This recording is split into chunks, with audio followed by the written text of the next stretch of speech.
Саламатсызбы? Алгач өзүңүздү тааныштырып кетсеңиз. Мен атым Кубанычбек, фамилиям Жаманкулов, Ынтымакович. Талас району Талдыбулак айылында турам. Ошол жерде жашым 67-де. Буга чейин мурда Талас районунда эркин күрөштөн машыктыруучу болуп иштегем. 90-жылга чейин. Анан кийин бизнес кылабыз деп баягы бүтүндөй союз ураганда биз да бир олугуп, анан бизнестен жолубуз анча көрө алганыбыз жок. Акыры пенсияга чыккандан кийин кайра айланып ушу өзүбүздүн спортко келдик. Келип ушу кармаш уруш, рукопашка деп коет экен орусчасы. Ошол жерден мектеп ачып, бир ремонту жок турган залыбыз бар эле көп жылдан бери. Ошону жасап оңдоп, анан Кудайга шүгүр, негизи былтырдан баштап мындай толук кандуу иштеп атабыз да. Жакшы азыр жумуш жаман эмес. Ушу сиздин залга кимдер келет? Ушу билишибиз боюнча көбүнчөсү эле чоң апа, чоң аталар келет экен да. Анан арасында жаш балдар барбы? Негизи окуучуларым бар, алар баягы 2-жылдан бери машыктап атат. Кийинчерээк жана гимнастика боюнча келдик. 40-тан жаштагы аялдар бар.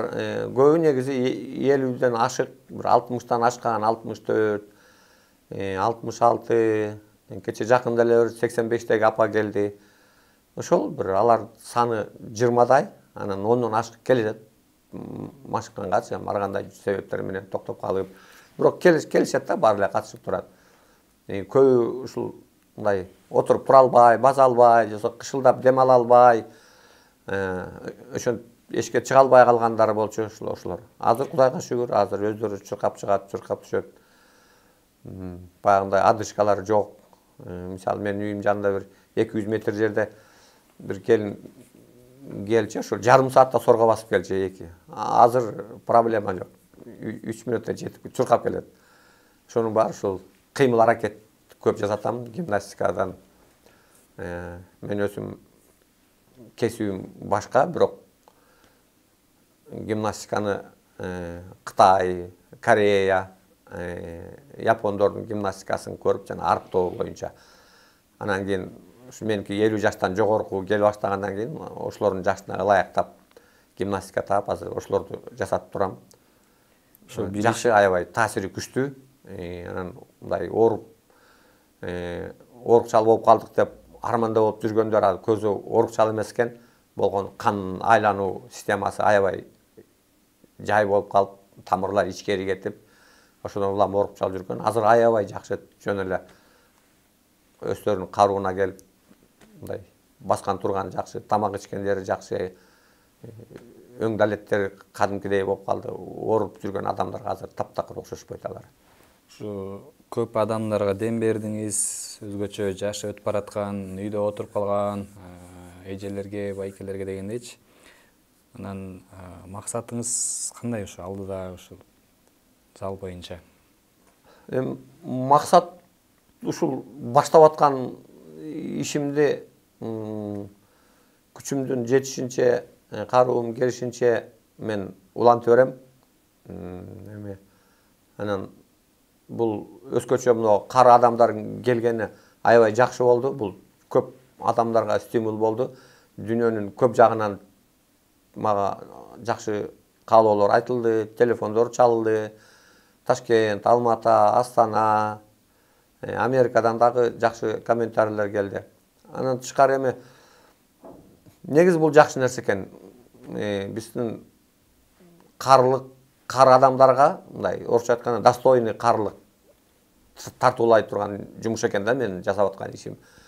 Мындай неберелерине, бала чакасына корболбой, өздөрү басат, өздөрү турат, каалаган жагына барып келет. Ошол нерсе азыр коюлуп калды да, туура жолго түшүп калды. Мен көзүм да жетип калды. Анан бул жагын кыла берем. Республикага жайылтканга аракет кылам. Номурумду да айтып кетсем деп атам. Мага чалып турса, анан кийинчерээк бул токтоп калбай, муну конкурс кылып, бирибиз менен бирибиз соревнованияга чыгып дегендей. Мындай кеңейтиш керек да, ар бир айылда ачылышы керек. Ар бир айылда ачылышы керек. Бардык. Буга чоң акча деле кетпейт. Чоң акча кетпейт. Кичине мындай карларды сүйгөн киши болсо мына физкультура сабагын берип жүргөн адамдар деле муну ачып алат. Мына адамдар ачып алат. Мен деле ошентип ачып алдым. Сөзсүз эле профессионал дипломдорду күтүп жатып бере турган болсо анда эчтеке жүрбөйт. Ал нерсеси акырындык менен болот. А бирок азыр баштай берсе болот да. Качан ачылды ушул? Негизи кандай зданиялер башында ушул боюнча дагы кеңирээк айтып кетсеңиз? Бул негизи өзү бир 20-30-40 жыл ушундай болуп калган. Жаңы мектеп ачылгандан эски спорт залды мектеби ушу жараксыз болуп калган. Дагы бир жолу ремонт кылган, бирок ага карабай дагы урап түшүп калган. Анан өзүм ремонт кылып, оңдоп, түздөп колуман келишинче мен өзүм мындай пенсия алам. Анан анча мынча көп эмес, анча мынча бир балдар бар. Ошолор жардам берет. Азат Жусупов деген жигит бар өзүстө. Ошонун жардамы аябай көп тийди. Ал болбосо мен залым мындай деңгээлге жетмек эмес. Суу киргизгенге, стенасын, душтун стенасын тургузганга аябай каражат берди. Ремонтун бүт баарын ал мен өзүм күчүм менен жасадым. Усталарга бергенге акча жок. Анан өзүм кыбыранга туура келди. Ошол. Жакшы. Азыркы учурда канча адам машыгат ушул залдан? Залда жаш балдардан 30-40 жаш балдарым бар. Алар жана рукопашка менен машыгышат. Улгайып калган адамдар болсо бир аял эркек кошкондо 25-30 бар. Бирок азыр дагы мектептен, садиктен, андан тышкары мындай немеден эле келебиз дегендер бар да. Буюрсам көп эле келишет деп ойлойм. Айлык маянасы кандай болот атанан сизде? Ким берет? Мамлекет береби? Айлык маяна жооп берейин эми сурап калдыңыздар. Айлык маяна жок менде. Жалпы ошол аракет кылып иштеген 4-5 жүзү болуп калды. Мен бир сом акча албайм. Кайрылгам өкмөттөргө. Бир 5-6 миң болсо деле берип турбайсыңарбы? Кээде единица деле калбай калат деп. Анан ушу эмнегедир бюджетибиз муну көтөрө албайт дей беришет. Алар менен көп деле каржылашпайм. Көтөрө албаса көтөрө албайт. Мен кээде ойлоп коем, мамлекет эмне болуп баратат. 5 миң сом таба албаса, билбейм кандай мамлекетте жашап атабыз деп. Бирок өлүмтүгүм арткым келбейт. Өзүм баштап келгем, өзүм кыбырап эле иштеп атам. Жакшы, жаман эмес. Ушу спорт министрлигине кандай бир сунуштарды айтат элеңиз, ушундай схемадагы мисалы үчүн айтып атпайсызбы? Ушул аябай жакшы суроо бердиңиз да, ошону спорт министрлигине. Бизди мамлекетке да кайта алып кетет элем. Жогорку кеңештин депутаттарына да кайта алып. Бизди маданият менен бириктирип койду. Маданият министрлиги менен. Экөөбү негизи эки башка министрлик да. Алар ырдайт, киного тартат, образ берет. Биз таптакыр башка. Биз секиребиз, чуркайбыз, биз кыргыздын желегин көтөргөнгө аракет кылабыз, тердейбиз, бурдайбыз, биз ден соолук чыңайбыз.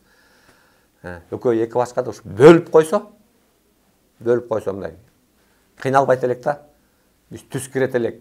Тигил биз билбейм эми кандай болот ушул. Маселен, жанагы Кубок Мирага барып келдик. Негизи 20-30 бала бармакпыз, ушу 13 эле бардык Москвага. Биз өзүбүздүн каражатыбыздан бардык. Мен барбайм деп түңүлүп калгам, анан дагы өзүм туугандарым чыга калып, Узакбаев Камчыбек деген тууганым бар, ошол анан дагы жана эле айткан Азат. Ошондо эле чойгула беребиз. Ошол экөө жардам берип анан барып келдим.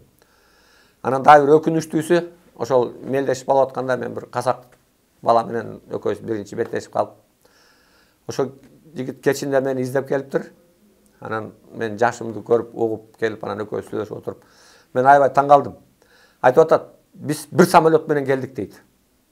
Казакстандын сборныйын бир самолет менен жибериптир. Барганда капкара келип, Мерседес автобус келип тосуп алды дейт. Алып келип таштап койду гостиницага. Акчасын төлөп койгон. Алар эртең менен түштө кечинде тамактанат. Биз эртең менен түштө тамактанабыз, кечинде куксу жейбиз. Мынакей кыргыздын намысын коргоп барып, дүйнөлүк деңгээлде кукса жеп атабыз. Ал эми анча мынча балдарыбыз келгенге акчасы жок, Москвада балдар жөнөттү. Бул уят нерсе. Жоктун түбү жок болот. Ушуну депутаттарга мындай көзүнө мындай кесеп айткым келет да. Бул өтө уят нерсе. Биз бурчта отурдук, корунуп, мындай. Корунуп, алар түм эле чайнап жүрөт, түрдүү формаларды алып атышат. Ошол жерден да бөлөк форма сатышты. Зеленый форма болот, жанагы немен правиласы өзгөрүлүптүр. Ошонун баары алышты. Биз жөн эле карап отурдук. Акчабыз жок да, биз келгенге акчабыз жок. Көбүн ушу Москвадагы жердештери чыгып салып узатышты. Ушундай акыбалдабыз да. Бөлүш керек. Спортту маданият менен бириктирүү мүмкүн эмес. Муну бир акылы жоктор эле кылат. Бирөө ойлоп таба койгон ба экономиканы неметебиз да. Бирок канча максатты өлтүрүп атат. Мына кече деле Монголияга барып келсе, тиги финансы министрлерин акчаны элден топтоп жыйнап барбайсыңар деп анан депутаттардын кийлигишүүсү менен жибербеди. Муну айта турган сөз эмес да. Олимпиаданы жилекти көтөрүп атса, мына 14 медаль алып келишти. Ошо барестербиз бар. 14 медалдан куржара калмаппыз. Тиякта бир чала сабаттын айынан-чы. Ошо бөлүш керек спорт. Көздү жумуп туруп эле бөлүш керек. Рахмат. Тагынып турган медалыңыз боюнча айтсаңыз.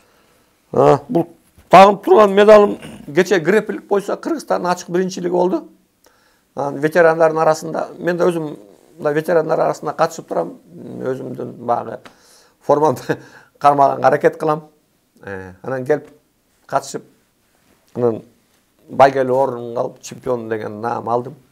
Менин медалым бар. Канча жор? Биринчи орунду алдым. Кыргызстандын ушу кечеинки чемпионатында чемпион болдум. Жакшы. Анан буюрса дагы кайсыл жактарга, мисалы үчүн өзүңүздүн ушул залды башкаларга мисал болуп келтиргиңиз келет да? Мисалы үчүн кайсы жактарга? Мен адегенде ушу бүтүндөй эле Кыргызстан жайылса деп атам да. Себеп дегенде мен көп угуп атам. Айттырып атышат, ушундай ачылса болот деп. Мына кече жакында эле Кыргызстанда чемпионаты мирага отбор болуп, Шопоков шаарында Сокулукта. Биз барып ошол жерде катыштык. Ошондо мэр город келип, мэри мени таанып учурашып, аны айтып атат. Ветерандар келип, мени аябай кыйнап атат, бизге да аштыргыла деп. Биздин жанагы иштер тартып кеткенден көтөрүп алыптыр мамытып. Демек, мындай пенсионерлер, апа, аталар бул нерсеге аябай муктаж. Анан эмгек кылган, төрөгөн, баарын иштеген, мээнеттерин берген, анан ушу жаш келгенде ушудан эле ооруп аткандарын сезип атат да көбүн. Ачыклай деп кыйнап атышат да. Ошо ачылсын. Мен максатым ошо бардык жерде ачылса, мен азыр телефонумду айтып кетем. Ошого кайрылса, мен өзүмдүн билгенимди айтып берсем, анан эмки жылдан баштап буюрса бир мындай беттеш өткөрүп, мындай бир фестиваль кылыппы, же бир конкурс кылыппы, бул нерсени ушундай деңгээлге көтөрүш керек да. Карларга достойный карлык, достойный пенсиялар өлгөнчө кишине тың неберелеринен, балдарынан кор болбой өмүрүн жашап өтсө деген тилегим да. Жакшы. Акыркы суроо болсун, ушу азыркы учурда ушу зал жана өзүңүздөр эмнеге муктажсыздар? Муктаж, биз көп эле нерсеге муктажбыз. Эми мен улгайган киши болсом, анан жаңгыз жасаган эмгегим албетте талапка жооп бербейт. Анан эгерде ушу колдоп беребиз десе, негизи жакшы эле болот эле. Мен мисалы өзүбүздүн эми айлык төлөнбөй аткандан кийин өзүбүздүн өкмөттөн эмнени сурайсың, кайсы жардам? Оосуң да барбайт экен, бечара эле болуп турушат. Анан демөөрчүлөр чыгып, ушул апалардын ден соолугуна салымыбызды кошолу дегендер болсо, пожалуйста, ала турган көп нерсебиз бар. Велотренажер алып коюшубуз керек, беговой дорожка дегендер болот. Ушу тиги заводской болбосо деле Лалафодон чыгып, буулар болсо деле алат элек да. Эми суммабыз ошондой. Жок, бир ишкер чыгып туруп апалар үчүн мен алып берип коеюнчу десе, пожалуйста, жаңы алып берсе андан жакшы батабызды беребиз. Ошол андан тышкарыда айтып кете турган 3-4-үндө Азат деген чыган жигитибиздин Жусупов Азат намында Талаш шаарында рукопашка болот, кармаш урушу боюнча өспүрүмдөр арасында. Андан тышкары 18 жаштан жогорку бир 57 килограммга кур коюп атабыз. Пояс. Аны ошо чүйдөн дагы бир азамат чыгып атат, экөө талашат буйруса. Анан мен телефон менен кабарлашса, пожалуйста, 3-4 июнда чоң мелдеш болот Таласта, Газпромдо келип катышып, катышабыз дегендер положениясы жөнөтөм, барып ала женес тараган келип катышса болот. Мен ушу спортко барып калганымды ушу пенсияга курагымда кайра спортко барганыма Бобек Тотошов деген жигит ушу азыр кармаш урушу боюнча келечек клубун ачкан. Ошонун жетекчиси, негиздөөчүсү, өзү дүйнөнүн 6 жолку чемпиону. Ошол жигиттин аябай жардамы көп тийди да мага. Көп кеңеш берди, өзү менден кичүү болсо дагы бул жагынан тажрыйбасы мол болуп, ошонун айтуусу менен мен айылга бардым да. Айылга барып, ошолорду ачып, анан ушу мен ишимдин жүрүп кетишине дагы көп көмөк көрсөттү. Өздөрүнүн атайын машыктыруучуларын жиберип келди. Мен балдарым менен да машыктырып калышат. Жанагы ийгиликтерге жеткен себебим аябай мындай көп кеңештерин берет да. Мен келген сайын ошол зал мен үчүн ачык.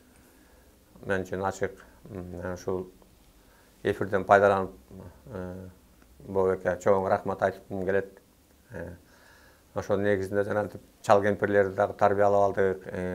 Анан мунагу айылдарда кээ бир жерде шарт жок деп жатышпайбы? Негизи шарт мамлекетте жок болсо, айыл өкмөттүн өзүнүн эле демилгеси менен гимнастика уюштуруу залын ачып койсо болот да.